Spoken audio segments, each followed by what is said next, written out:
Cooking zone. சுவையான ஹோட்டலில் செய்கிற குஸ்கா எப்படி செய்கிறதுன்னு இந்த வீடியோவில் பார்க்கலாம் வாங்க.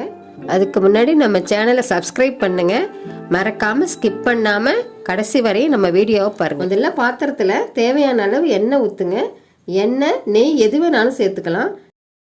எண்ணெய் சூடானதும் 3 பட்டை, கிராம்பு 2 சேர்த்துக்கோங்க. ஏலக்காய் 2, சோம்பு 1 ஸ்பூன், பிரிஞ்சி இலை சேர்த்துக்கோங்க. எல்லாம் கொஞ்ச நேரம் பொரியட்டும். கட் பண்ணின 3 பெரிய வெங்காயம் சேர்த்து நல்லா வதக்குங்க. எவ்வளவு தூரம் வெங்காயத்தை வதக்குறீங்களோ அவ்வளவு டேஸ்டா இருக்கும். 3 பச்சை மிளகா கட் பண்ணி சேருங்க. இஞ்சி பூண்டு பேஸ்ட் 3 ஸ்பூன் சேர்த்து மீடியம் ஃப்ளேம்ல வச்சு வதக்கிக்கிட்டே இருங்க. வதங்கினதுக்கு அப்புறம் 3 கட் பண்ணின தக்காளி சேர்த்து வதக்குங்க. வதக்கிட்டே இருக்கணும். ஏன்னா இதை வதக்காம இருந்தோம்னா இதை அடி பிடிச்சிக்கும்.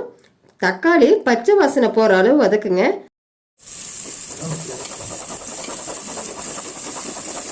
கருவேப்பிலை தேவையான அளவு சேருங்க.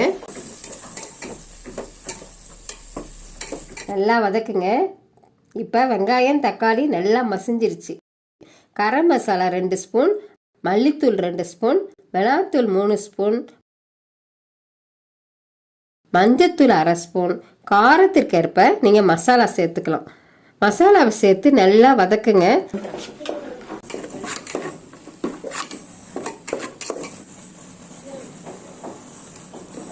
அரை கப் தயிர் சேர்த்துக்கோங்க.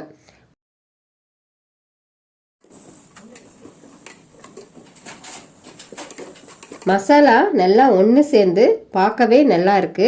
வாசனை சூப்பராக வந்துருச்சு. இப்போ தண்ணி ஊற்றுங்க. தண்ணி அரிசிக்கு ஏற்ப தகுந்த அளவு ஊற்றணும். நான் 2 டம்ளர் அரிசிக்கு 4 டம்ளர் தண்ணி ஊற்றுறேன். உப்பு தேவையான அளவு போட்டு நல்லா மிக்ஸ் பண்ணி விடுங்க. இப்போ 15 நிமிஷம் கொதிக்கட்டும். மூடி வச்சிருங்க.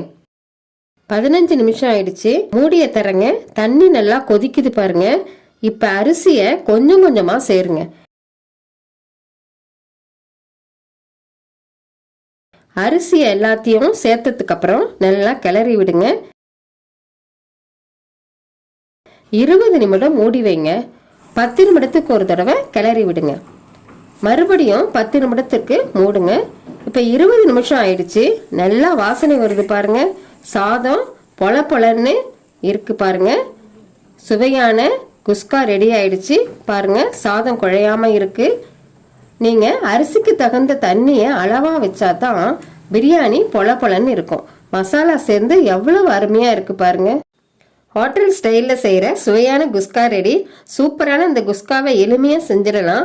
ஒரு முறை நீங்கள் இந்த ரெசிபியை செஞ்சு பார்த்தீங்கன்னா இனிமேல் நீங்கள் கடையில் போய் வாங்க மாட்டீங்க. உங்களுக்கு பிடிச்சி போயிடும். இந்த ரெசிபியை சண்டேஸில் உங்கள் ஃபேமிலியோடு உட்காந்து சாப்பிடுங்க. அந்த நாள் உங்களுக்கு இனிமையாக இருக்கும். விசேஷ நாட்களில் நான்வெஜ் சாப்பிட முடியாது. அந்த நாளில் இந்த சுவையான குஸ்காவை செஞ்சு சாப்பிடலாம். இது சிக்கன் பிரியாணி சாப்பிட்ற அளவுக்கு சுவையாக இருக்கும். இது போல் நிறைய ரெசிபி நம்ம சேனலில் இருக்குது. மறக்காமல் செக் பண்ணி பாருங்கள்.